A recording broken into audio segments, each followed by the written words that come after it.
I will be reading from the book For Beautiful Black Boys Who Believe in a Better World by Michael Waters and Keisha Morris.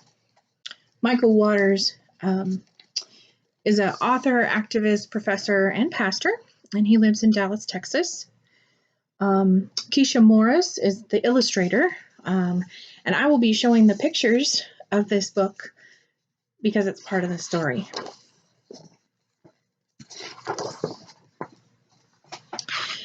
May I grow locks, Dad? Asked Jeremiah. Sure, said his father. You still need to comb your hair every day until it gets long enough, said Mom. I will, I promise, said Jeremiah. I can't wait to see my new locks, maybe next week. His parents chuckled. It will take longer than that, said Dad. But just wait and believe. One day it will happen. A few days later, Jeremiah saw a picture on his dad's computer. Who's that? He asked. What did he do? That's Trayvon Martin, said Dad.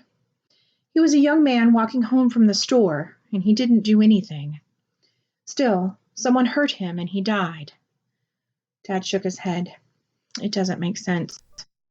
Jeremiah agreed, but he didn't want to talk anymore. One day, much later, Jeremiah asked, Dad, who's that on TV? Why is he lying in the middle of the street?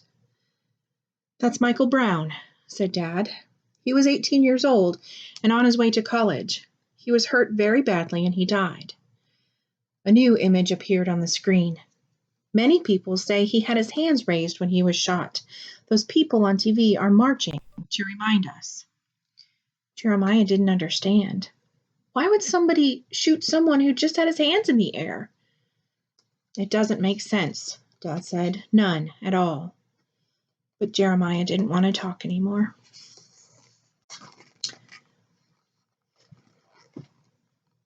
Did you hear that? Jeremiah asked one evening. Sounded like gunshots. I heard it, Dad said. I'm going to go see what's going on. Oh, no, you aren't, said Mom. Call 911 and stay here with us. Mom and Dad guided Jeremiah and his sisters, Hope and Liberty, away from the windows and into the hallway.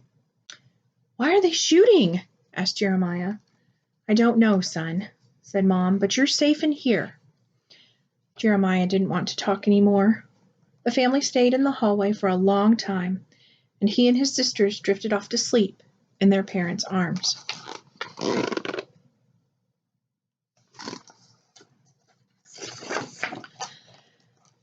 We will never forget, Jeremiah read the words from his dad's newspaper one morning.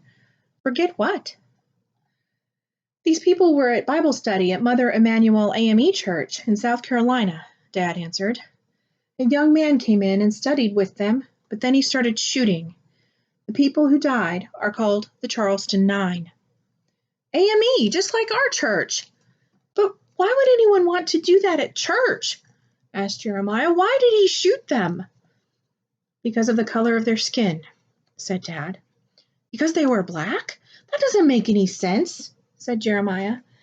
No, it does not make any sense at all, said Dad. But Jeremiah didn't want to talk anymore.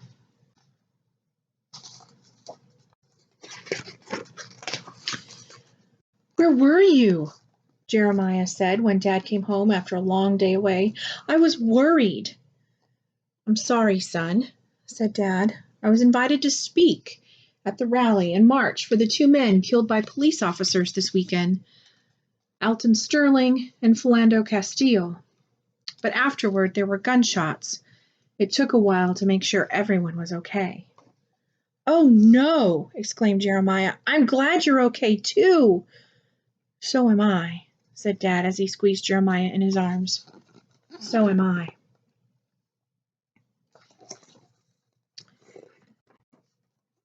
Dad, what are all those blue ribbons for?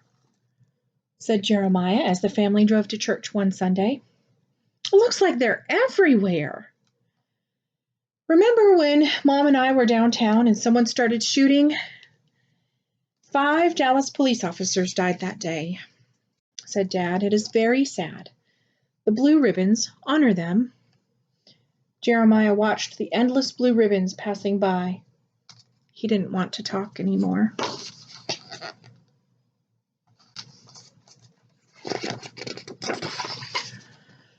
"Dad, what is this vigil for?" said Jeremiah one afternoon. "What's a vigil?" asked Hope. "Yeah, what's a vigil?" said Liberty. "It's when people gather to remember someone who has died tragically," Mom told them. "Daddy is speaking here tonight." "Who died now?" asked Jeremiah in a frustrated huff. "What happened?"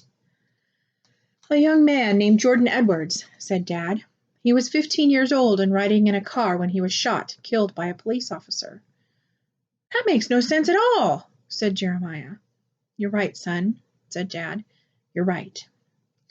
But Jeremiah didn't want to talk anymore.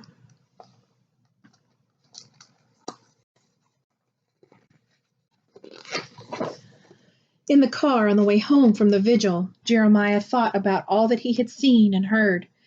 He imagined Jordan, the Dallas police officers, Philando, Alton, the Charleston Nine, Michael, Trayvon, and others with names he didn't know.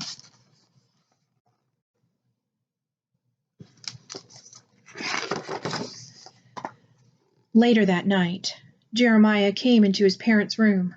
"Mom, Dad, I'm ready to talk." "Okay, son," said Dad, "we're listening." Jeremiah took a deep breath. "I'm tired of people hurting each other. I'm tired of people shooting each other. I'm tired of people killing each other. I'm tired of people hating each other just because they are different or because of the color of their skin." "You know what?" said Dad. "We're tired of all that too." "Is there anything we can do about it?" asked Jeremiah. "We're trying to," said Mom, "and we believe that one day things will change."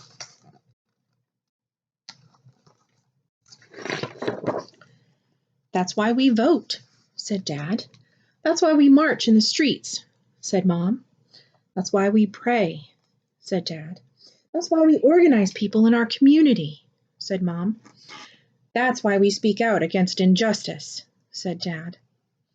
"That's why we give money to important causes," said Mom.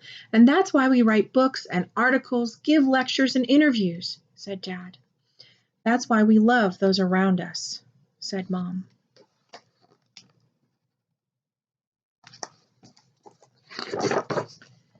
"Jeremiah, every day there are people working to make this world a better place for you and your sisters and many others. And we are working with them," said Dad.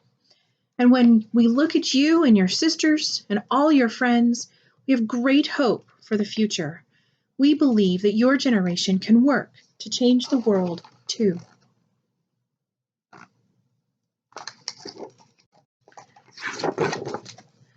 Jeremiah thought about that. "It's like my hair. You told me my locks would take a long time. I just had to wait and believe. And with a little help, it happened." His parents smiled. "Yes, it happened." "I know I can't vote yet, but I will," said Jeremiah. "If you let me, I can march. I already pray, and I'll keep praying. I can give some of my birthday money to someone who needs it. And when I see something wrong, or if I see someone hurt or bully someone else, I can speak up and get help. I can change the world." "Yes, you will, son," said Dad. "We know you will," said Mom.